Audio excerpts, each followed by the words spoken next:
3. Now these are the nations that the Lord left, to test Israel by them, that is, all in Israel who had not experienced all the wars in Canaan. It was only in order that the generations of the people of Israel might know war, to teach war to those who had not known it before.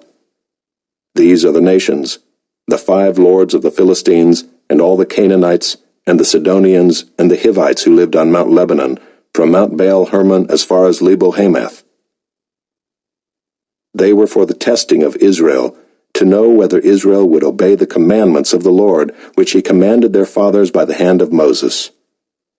So the people of Israel lived among the Canaanites, the Hittites, the Amorites, the Perizzites, the Hivites, and the Jebusites.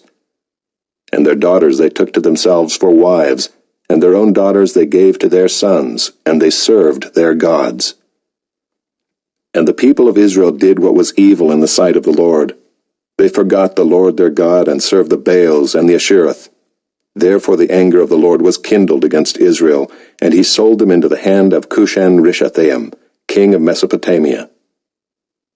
And the people of Israel served Cushan-Rishathaim 8 years. But when the people of Israel cried out to the Lord raised up a deliverer for the people of Israel, who saved them, Othniel the son of Kenaz, Caleb's younger brother. The Spirit of the Lord was upon him, and he judged Israel. He went out to war, and the Lord gave Cushan-Rishathaim, king of Mesopotamia, into his hand. And his hand prevailed over Cushan-Rishathaim. So the land had rest 40 years. Then Othniel the son of Kenaz died. And the people of Israel again did what was evil in the sight of the Lord, and the Lord strengthened Eglon the king of Moab against Israel, because they had done what was evil in the sight of the Lord. He gathered to himself the Ammonites and the Amalekites, and went and defeated Israel, and they took possession of the city of palms. And the people of Israel served Eglon the king of Moab 18 years. Then the people of Israel cried out to the Lord, and the Lord raised up for them a deliverer, Ehud the son of Gera, the Benjamite, a left-handed man. The people of Israel sent tribute by him to Eglon the king of Moab. And Ehud made for himself a sword with 2 edges, a cubit in length, and he bound it on his right thigh under his clothes. And he presented the tribute to Eglon king of Moab. Now Eglon was a very fat man. And when Ehud had finished presenting the tribute, he sent away the people who carried the tribute. But he himself turned back at the idols near Gilgal and said, I have a secret message for you, O king. And he commanded, Silence! And all his attendants went out from his presence. And Ehud came to him as he was sitting alone in his cool roof chamber. And Ehud said, I have a message from God for you. And he arose from his seat. And Ehud reached with his left hand, took the sword from his right thigh, and thrust it into his belly. And the hilt also went in after the blade, and the fat closed over the blade, for he did not pull the sword out of his belly, and the dung came out. Then Ehud went out into the porch and closed the doors of the roof chamber behind him, and locked them. When he had gone, the servants came, and when they saw that the doors of the roof chamber were locked, they thought, Surely he is relieving himself in the closet of the cool chamber. And they waited till they were embarrassed. But when he still did not open the doors of the roof chamber, they took the key and opened them, and there lay their lord, dead on the floor. Ehud escaped while they delayed, and he passed beyond the idols and escaped to Seirah. When he arrived, he sounded the trumpet in the hill country of Ephraim. Then the people of Israel went down with him from the hill country, and he was their leader. And he said to them, Follow after me, for the Lord has given your enemies the Moabites into your hand. So they went down after him and seized the fords of the Jordan against the Moabites, and did not allow anyone to pass over. And they killed at that time about 10,000 of the Moabites, all strong, able-bodied men. Not a man escaped. So Moab was subdued that day under the hand of Israel, and the land had rest for 80 years. After him was Shamgar the son of Anath, who killed 600 of the Philistines with an ox goad, and he also saved Israel. Chapter 4. And the people of Israel again did what was evil in the sight of the Lord after Ehud died. And the Lord sold them into the hand of Jabin king of Canaan, who reigned in Hazor. The commander of his army was Sisera, who lived in Harosheth Hagoyim. Then the people of Israel cried out to the Lord for help, for he had 900 chariots of iron, and he oppressed the people of Israel cruelly for 20 years. Now Deborah, a prophetess, the wife of Lapidoth, was judging Israel at that time. She used to sit under the palm of Deborah, between Ramah and Bethel, in the hill country of Ephraim, and the people of Israel came up to her for judgment. She sent and summoned Barak the son of Abinoam from Kedesh Naphtali, and said to him, Has not the Lord, the God of Israel, commanded you, Go, gather your men at Mount Tabor, taking 10,000 from the people of Naphtali and the people of Zebulun, and I will draw out Sisera, the general of Jabin's army, to meet you by the river Kishon with his chariots and his troops, and I will give him into your hand. Barak said to her, If you will go with me, I will go, but if you will not go with me, I will not go. And she said, I will surely go with you. Nevertheless, the road on which you are going will not lead to your glory, for the Lord will sell Sisera into the hand of a woman. Then Deborah arose and went with Barak to Kedesh.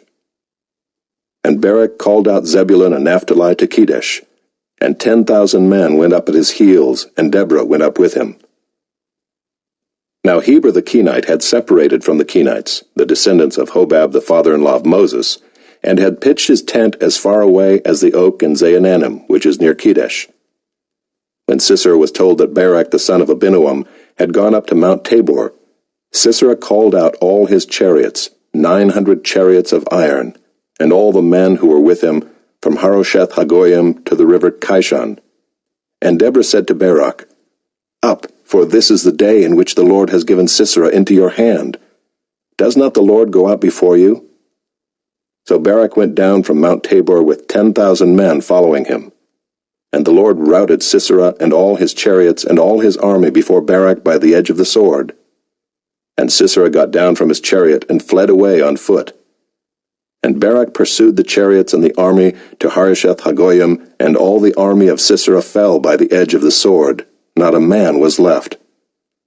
But Sisera fled away on foot to the tent of Jael, the wife of Heber the Kenite, for there was peace between Jabin the king of Hazor and the house of Heber the Kenite. And Jael came out to meet Sisera, and said to him, Turn aside, my lord. Turn aside to me, do not be afraid. So he turned aside to her into the tent, and she covered him with a rug. And he said to her, Please give me a little water to drink, for I am thirsty. So she opened a skin of milk, and gave him a drink, and covered him. And he said to her, Stand at the opening of the tent, and if any man comes and asks you, Is anyone here? Say no. But Jael the wife of Heber took a tent peg, and took a hammer in her hand. Then she went softly to him, and drove the peg into his temple, until it went down into the ground while he was lying fast asleep from weariness. So he died. And behold, as Barak was pursuing Sisera, Jael went out to meet him, and said to him, Come, and I will show you the man whom you are seeking. So he went into her tent, and there lay Sisera dead with a tent peg in his temple. So on that day God subdued Jabin the king of Canaan before the people of Israel. And the hand of the people of Israel pressed harder and harder against Jabin the king of Canaan, until they destroyed Jabin king of Canaan. Chapter 5. Then sang Deborah and Barak the son of Abinoam on that day, that the leaders took the lead in Israel, that the people offered themselves willingly. Bless the Lord. Hear, O kings, give ear, O princes. To the Lord I will sing. I will make melody to the Lord, the God of Israel. Lord, when you went up from Seir, when you marched from the region of Edom, the earth trembled and the heavens dropped. Yes, the clouds dropped water. The mountains quaked before the Lord, even Sinai before the Lord, the God of Israel. In the days of Shamgar son of Anath, in the days of Jael, the highways were abandoned, and travelers kept to the byways. The villagers ceased in Israel, they ceased to be until I arose. I, Deborah, arose as a mother in Israel. When new gods were chosen, then war was in the gates. Was shield or spear to be seen among 40,000 in Israel? My heart goes out to the commanders of Israel, who offered themselves willingly among the people. Bless the Lord.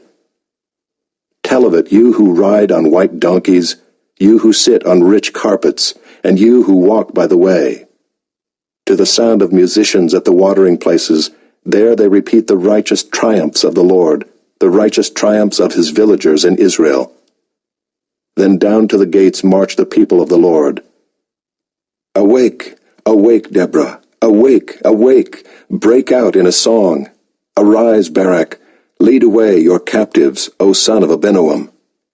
Then down marched the remnant of the noble, the people of the Lord marched down for me against the mighty. From Ephraim their route they marched down into the valley, following you, Benjamin, with your kinsmen.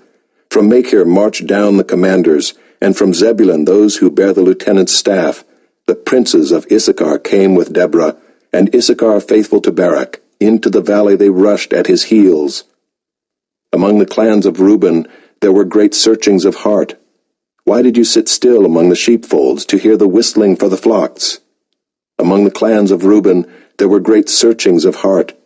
Gilead stayed beyond the Jordan, and Dan, why did he stay with the ships? Asher sat still at the coast of the sea, staying by his landings. Zebulun is a people who risk their lives to the death, Naphtali too on the heights of the field. The kings came, they fought, then fought the kings of Canaan. At Taanach by the waters of Megiddo, they got no spoils of silver. From heaven the stars fought, from their courses they fought against Sisera. The torrent Kishon swept them away, the ancient torrent, the torrent Kishon. March on, my soul, with might. Then loud beat the horse's hooves with the galloping of his steeds.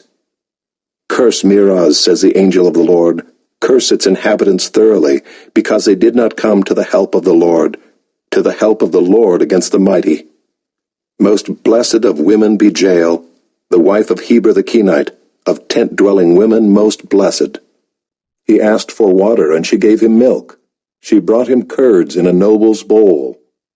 She sent her hand to the tent peg, and her right hand to the workman's mallet. She struck Sisera, she crushed his head. She shattered and pierced his temple. Between her feet he sank, he fell, he lay still. Between her feet he sank, he fell. Where he sank, there he fell, dead. Out of the window she peered, the mother of Sisera wailed through the lattice. Why is his chariot so long in coming? Why tarry the hoofbeats of his chariots? Her wisest princesses answer. Indeed, she answers herself. Have they not found and divided the spoil? A womb or two for every man, spoil of dyed materials for Sisera, spoil of dyed materials embroidered, 2 pieces of dyed work embroidered for the neck as spoil. So may all your enemies perish, O Lord, but your friends be like the sun as he rises in his might. And the land had rest for 40 years.